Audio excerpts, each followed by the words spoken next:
Voilà, donc c'est un grand plaisir d'avoir l'opportunité de m'adresser à vous cet après-midi. Et je voudrais remercier tout d'abord Bernard Catry, Stéphane et tout le comité d'organisation du Forum de Glion. Tous les autres intervenants précédents, je trouve que c'était vraiment une journée vraiment fascinante. Donc comme vous le dites, d'abord premièrement à l'IMD, nous avons toujours le désir d'être le plus impliqué possible avec le tissu économique local, et certaines entreprises ici déjà travaillent avec nous. Deuxièmement, en guise de, si vous voulez, d'introduction, c'est vrai que je suis en train d'écrire un livre sur l'agilité, et donc je suis en cours ou viens de terminer des études de cas et des projets de recherche avec General Electric, avec la banque ING, avec Lego, avec Deutsche Telekom, avec Deutsche Bahn, Volvo, donc un large assortiment. Et c'est vrai qu'un paradoxe pour les entreprises de plus petite taille, c'est que par essence, vous devriez être agile par nature. Or, bien souvent, même dans les petites entreprises, c'est pas le cas. Donc on va essayer de voir, je voudrais terminer par vous donner quelques recommandations. Mais avant d'en venir là, je voudrais essayer de structurer un peu nos échanges aujourd'hui. Alors j'avais à l'heure du déjeuner échangé avec certains d'entre vous et qui me disaient mais oui, c'est incroyable, ce concept d'agilité, c'est vraiment le fourre-tout. Il y a tout et n'importe quoi.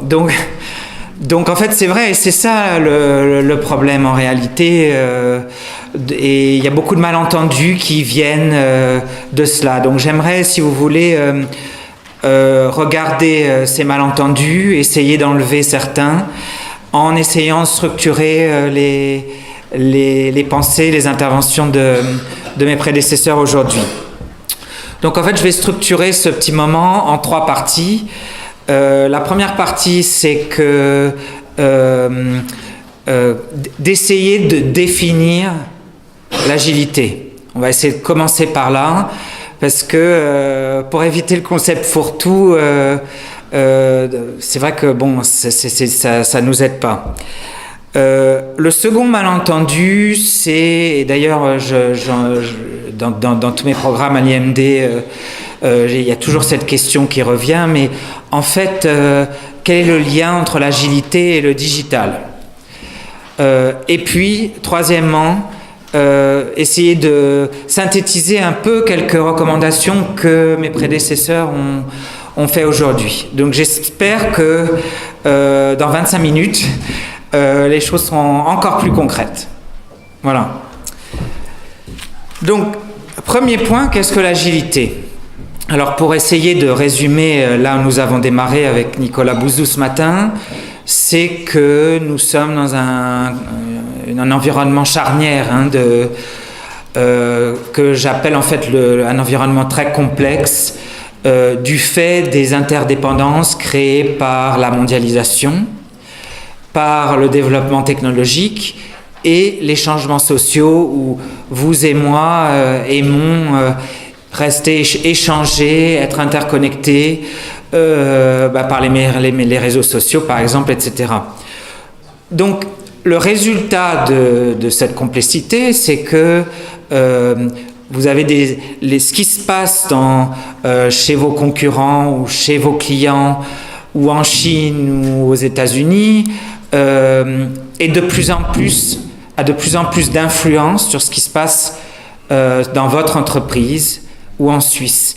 Et de moins en moins, vous avez le contrôle sur les éléments de ce système.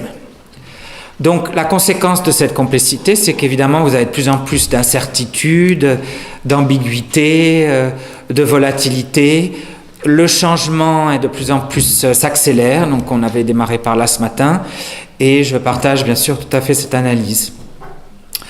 Donc en fait, la clé qu'on doit vraiment essayer de décoder ici, c'est que ça ne sert à rien de redouter ou de résister contre cet environnement. Au contraire, mon travail, et je pense que la plupart des intervenants ont envoyé ce message aussi, c'est comment en tirer parti et s'adapter à ce nouvel environnement. Et c'est là qu'entre en jeu l'agilité.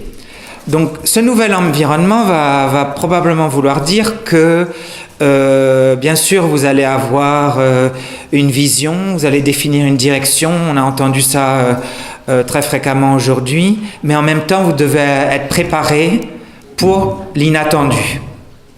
Donc c'est comment construire cette préparation pour l'inattendu et en tirer parti. Et ça, à mon avis, ça vient de la façon dont vous donc, définissez vos objectifs. Donc, vous allez avoir d'un côté le besoin d'accélérer, d'innover, et de l'autre, le besoin de continuer d'exploiter ce que vous faites le mieux et de protéger votre cœur de marché. Mais en même temps, de trouver d'autres marchés, de continuer d'innover, en fait, de préparer votre présent et votre futur à l'avenir. Et votre futur, en général, même, ça va au-delà, puisque vous préparez plusieurs types de futurs. Vous pouvez préparer un futur qui sera plus ou moins prévisible, et un futur qui sera complètement imprévisible, mais vous allez gérer des options pour essayer que le moment venu, vous soyez prêt à gérer et à accélérer sur une certaine option qui va être celle qui sera la bonne pour un contexte plus ou moins inattendu. Donc cette exigence de stabilité et d'innovation et d'accélération, vous comprenez bien que c'est déjà une tension pour une organisation. Donc vous allez donner priorité à l'efficience, à l'optimisation, à l'innovation continue quand vous voulez exploiter votre cœur de business. Mais vous allez aussi devoir donner naissance à plus d'entrepreneuriat, plus d'autonomie, plus de prise de risque pour innover et inventer vos affaires de demain et d'après-demain.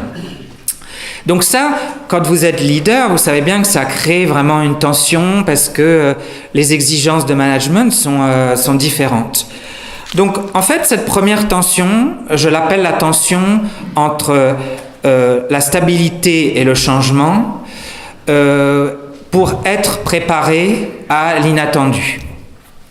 Mais il y a une seconde tension à laquelle vous devez aussi vous réfléchir, c'est la tension entre simplifier, faire les choses le plus simplement possible, et on a entendu chez beaucoup de nos intervenants, voyez, on a, au lieu d'inventer des tas de processus, on laisse les équipes inventer leurs mesures, leurs KPIs en fonction de ce qu'ils considèrent ce qui est important pour leurs clients.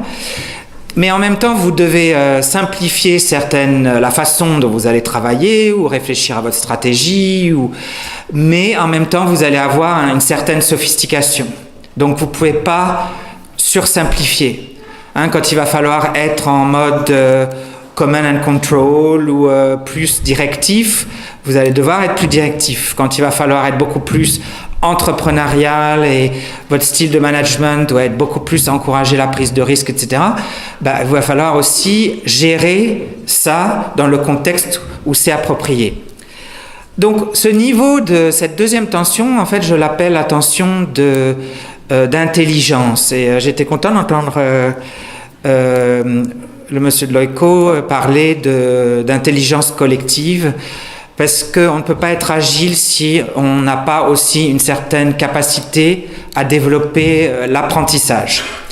Et comme on disait aussi ce matin, et je pense que c'était le professeur de Grenoble qui le disait, c'est pas vraiment apprendre comment faire, bien que ça reste extrêmement important dans les tas de sociétés agiles avec lesquelles j'ai travaillé, le développement de la compétence et de l'expertise professionnelle est très très important, surtout chez ING par exemple, mais c'est aussi apprendre à apprendre. Donc comment vous allez créer cette culture d'apprentissage permanent? D'ailleurs, qui est un enjeu chez nous à l'IMD, où on est passé, où la plupart de nos participants sont passés on apprend pour une fois dans notre vie à apprendre et apprendre et apprendre et continuellement revoir et apprendre. Et c'est un apprentissage d'ailleurs qui vient beaucoup de l'échange avec les pairs, avec les équipes, avec ses confrères dans l'organisation. Donc, en fait, si je résume ma définition de l'agilité, c'est la flexibilité que vous allez avoir en étant capable de gérer en même temps l'attention pour être prêt à ce qui est inattendu et intelligent pour gérer la complexité et la simplicité le mieux possible en fonction des situations et continuellement apprendre. Donc, agilité, c'est flexibilité de gérer ces deux tensions. Après, évidemment, une autre confusion que vous pouvez avoir, mais si c'est un concept fourre-tout, de quel niveau d'agilité on parle? Et aujourd'hui, il était bien clair qu'on a parlé surtout de l'agilité d'organisation et de l'agilité des individus, que ce soit des employés dans les entreprises ou de vous-même en tant que leader. Donc, dans l'organisation, je viens d'en parler, la gestion de ces tensions vient de la façon dont vous allez être capable de créer beaucoup plus, de donner beaucoup plus de pouvoir à vos employés. Donc ça, c'est la partie d'innovation, d'accélération. Leur donner la responsabilité de créer ce qui fait sens pour les clients et la proximité vis-à-vis du client. Mais en même temps, la stabilité, c'est que vous allez leur donner un cadre.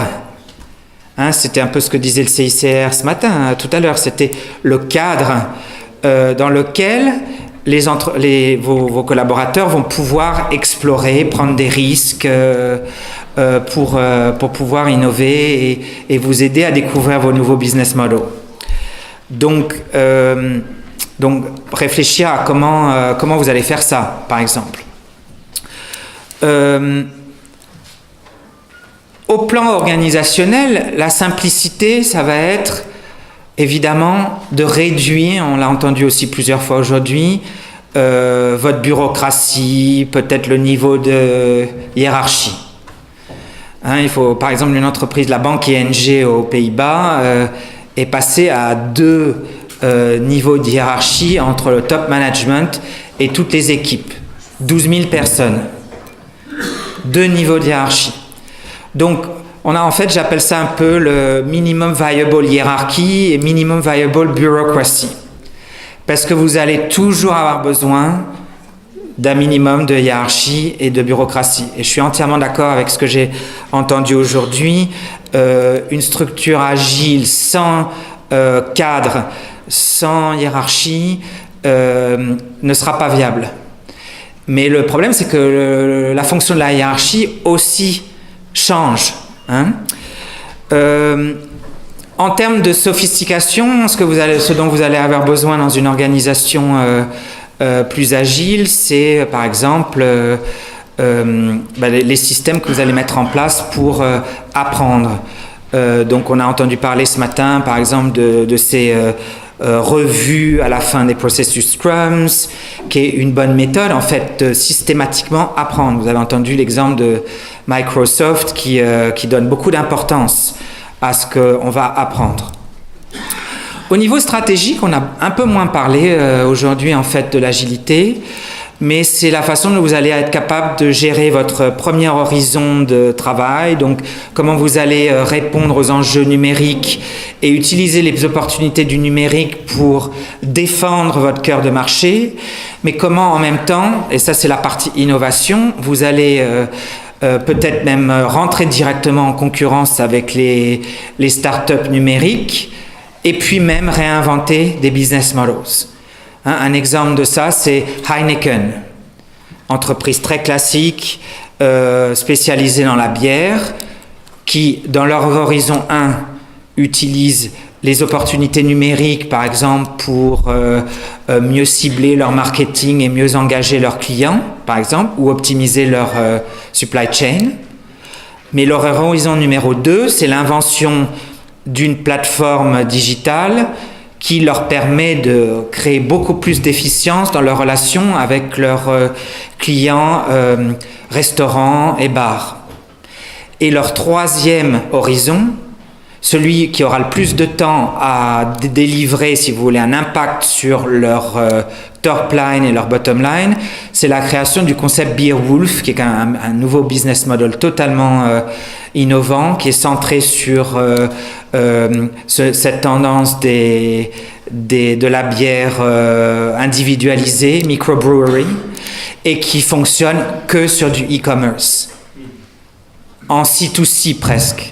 Plus du tout par des intermédiaires ou le commerce et la distribution ou les restaurants, et qui donne aux consommateurs une opportunité de complètement personnaliser leurs bouteilles, leur goût de bière, etc. C'est un grand exemple d'une entreprise qui est capable de créer de la stabilité, mais en même temps d'explorer des futurs potentiels. Mais la façon dont ils font ça, c'est en simplifiant beaucoup leur organisation, parce que par exemple, dans leur troisième horizon, ou dans leur horizon premier, par exemple, ils sont en train de réduire, d'utiliser Big Data and Analytics pour trouver des opportunités de réduire les coûts dans comment ils gèrent et rendent service à leurs clients traditionnels. Mais leur partie intelligente, c'est que, par exemple, ils ont créé une structure complètement indépendante pour Beerwulf, où les règles ne sont plus les mêmes, les exigences de profit ne sont plus les mêmes, les KPIs ne sont plus les mêmes, on va tolérer le risque. Donc c'est une façon d'être vraiment intelligente pour gérer ces différents horizons. Leadership. Vous, le niveau individuel, on en a parlé aujourd'hui et je pense que ce que j'ai beaucoup entendu, c'est que le leader est toujours là. Il y a vraiment la responsabilité d'un leader de produire de la stabilité, c'est-à-dire le cadre, la vision, le sens qui donne aux gens l'envie de se libérer, de se dépasser, d'être plus innovant. Mais en même temps, ce qui est beaucoup plus nouveau pour le leader, c'est dans certains cas, il va passer d'un mode plus de directif à un mode de coaching. Et le coaching, comme on l'a entendu aussi, c'est pas non plus les bisounours. Qui d'entre vous a eu un coach personnel? Moi aussi, j'en ai un. Même deux. Le coach, il va vous poser des questions vraiment difficiles. Il vous emmène vers des discussions très très difficiles. Donc, coaching, bien sûr, ça veut dire faciliter, ça veut dire aider les gens à enlever leurs propres obstacles et comme leader à enlever les obstacles, la complexité bureaucratique et opérationnelle. Mais le coaching, c'est aussi avoir des exigences de retour.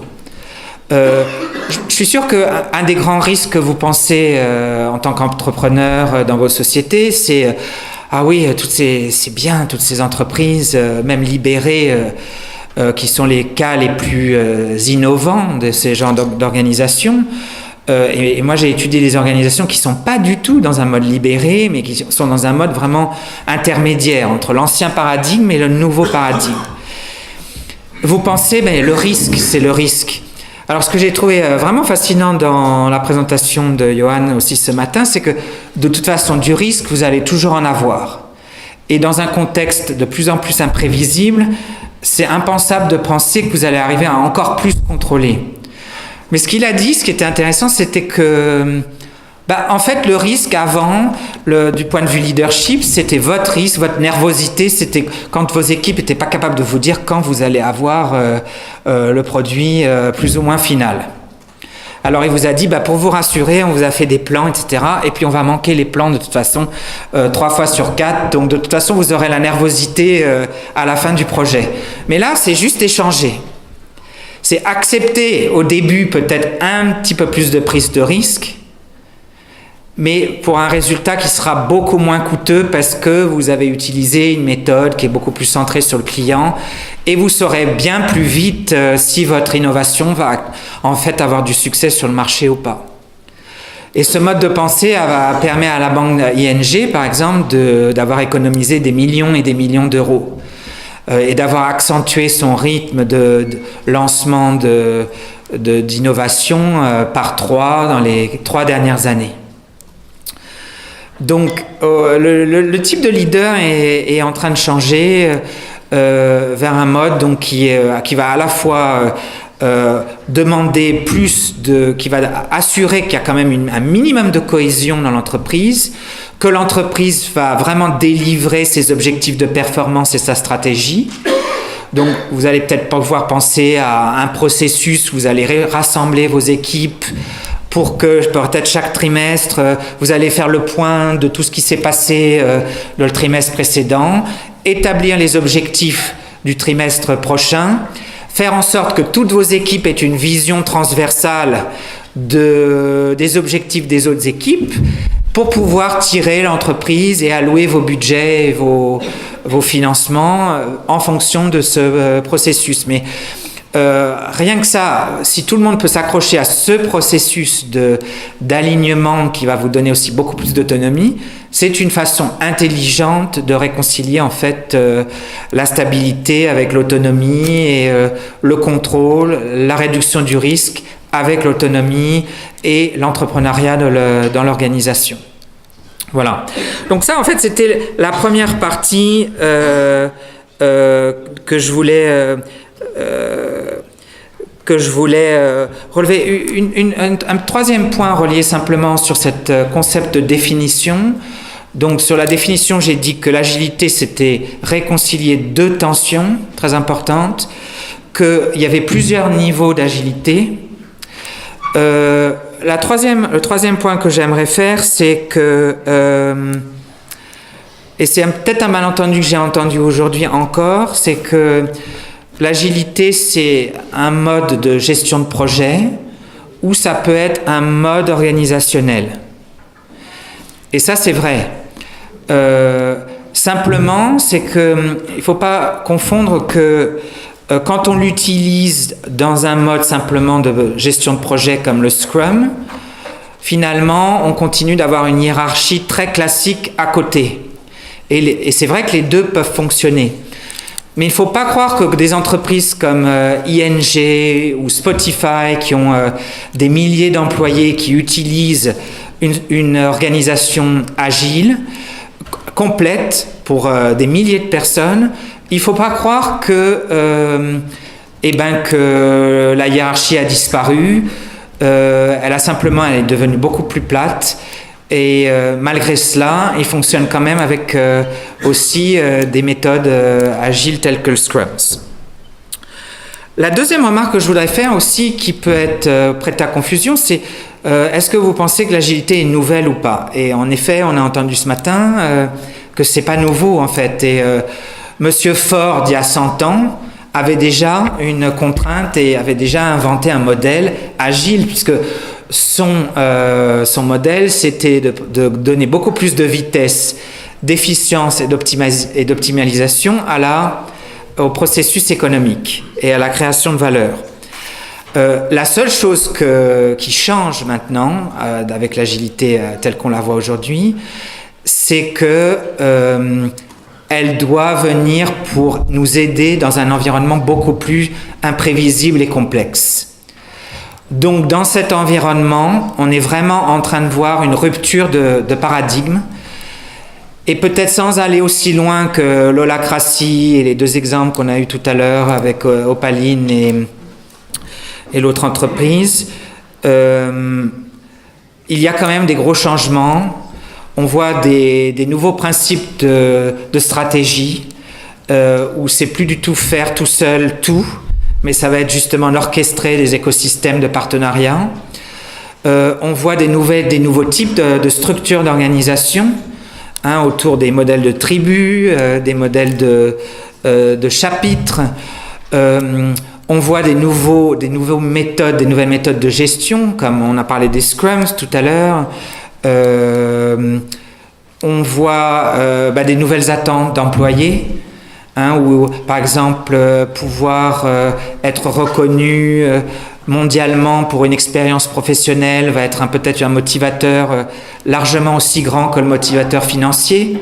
Par exemple, donc, il y a beaucoup de signaux qui viennent nous dire que le modèle organisation est quand même en train de changer et que la hiérarchie très classique ou les premières phases d'introduction des méthodes agiles, en fait, petit à petit, vont prendre beaucoup plus d'ampleur et devenir probablement des dessins d'organisation à plus grande échelle.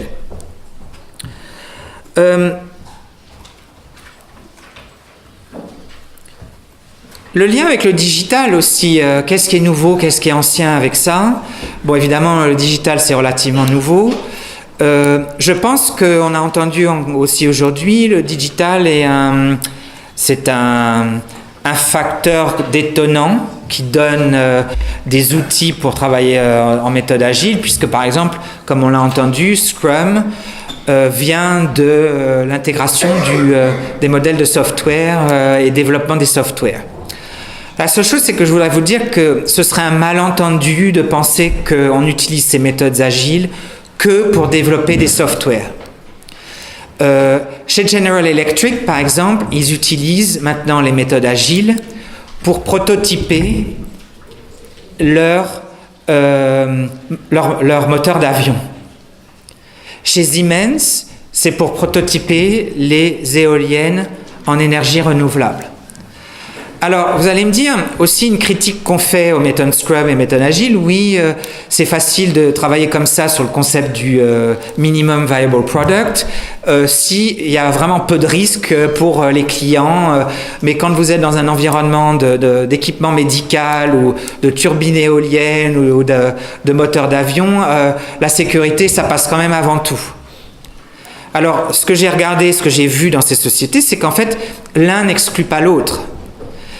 Le Lean Six Sigma de General Electric qui assure la qualité et un défaut par million pour une partie est toujours là chez General Electric, mais il arrive après que le prototype ait été itéré très rapidement avec les clients. Donc là, c'est un gros changement. Donc c'est de comment vous allez arriver à convaincre aux ingénieurs, par exemple, que les deux soient compatibles. Donc vous allez avoir le travail d'ingénieur pour essayer d'identifier le besoin des clients. Ce qui va changer, c'est que votre ingénieur, au lieu d'être tout seul, il va travailler peut-être avec des psychologues, des gens du marketing, des gens qui ont une empathie du besoin de leurs clients. Ils vont travailler ensemble sur une méthode agile pour essayer d'aller le plus rapidement possible vers un produit qui sera vraiment celui que les clients désirent. Et ensuite, une fois que le prototype est bien établi, il va y avoir des gens, les ingénieurs encore, vont établir des critères de sécurité et de qualité qui sont les standards de Siemens ou GE. Donc je pense qu'il faut aussi lever ce malentendu. Le développement agile n'est pas que pour le software. C'est d'ailleurs un état d'esprit, c'est une méthode de collaboration et de travail en contact avec les clients qui est absolument essentielle. Enfin, le digital vous aidera à être beaucoup plus préparé et intelligent. Par les big data et les analytiques, vous allez pouvoir apprendre des choses que vous n'auriez normalement pas vues. Donc ça va vous donner des clés pour décider vos horizons stratégiques, votre portefeuille de produits, quelle personne doit être mise sur quel poste si vous parlez d'analytics dans les HR, etc. Donc c'est un énorme potentiel. On n'en est qu'au balbutiement de l'intelligence artificielle et des big data, mais ça va aussi être un facteur décuplant pour le changement organisationnel vers les méthodes agiles. Enfin, je trouve qu'il y a eu aussi quelque chose que Nicolas Bouzou, pour moi, a été vraiment une idée très forte. entre le lien entre le digital et l'agile, et c'est par l'intermédiaire de l'humain. Vous savez, ce matin, quand il a dit, finalement, un des 3 facteurs qui différencie l'humain de la machine, c'est notre capacité à avoir une vision holistique. Et bien, dans l'organisation agile, quand vous devez apprendre, quand vous devez avoir plus d'autonomie, vous devez avoir plus d'informations, vous devez avoir plus de transparence, et donc, en créant une organisation plus agile, vous allez pouvoir permettre de créer ce lien et cette capacité des humains pour développer davantage de vision holistique. Et c'est ça ce qu'on appelle à l'IMD, comme mon prédécesseur du CCIR disait, hyper awareness. Donc, pour terminer, quelques observations aussi sur le monde des PME. J'ai travaillé, j'ai commencé ma carrière dans le luxe, j'ai travaillé chez Givenchy, j'ai travaillé dans d'autres entreprises plus familiales, et je me suis rendu compte que PME n'est pas égal à agilité, pas nécessairement. Premièrement, vous les entrepreneurs, surtout si vous êtes dans une entreprise familiale, et la famille autour de vous peut créer, si vous voulez, un plafond de verre qui fait que ça peut être très démotivant pour vos collaborateurs parce qu'ils savent très bien que finalement c'est vous et seulement vous et votre famille qui allez prendre les décisions. Or, si vous voulez de l'agilité, il va falloir vous encourager l'autonomie, la prise de risque, le dépassement soi-même, prendre des initiatives et l'apprentissage. Donc je pense qu'un premier message que je voudrais vous donner, c'est quel est votre comportement par rapport à cela.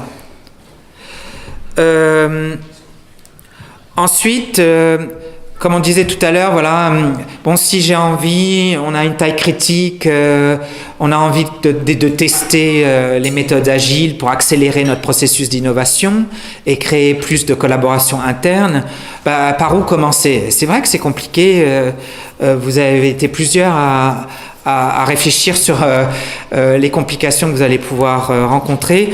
Je pense que le conseil dont on n'a pas assez parlé, c'est déjà réfléchir au pourquoi vous voulez appliquer ça et où vous allez l'appliquer en fonction de quel objectif stratégique.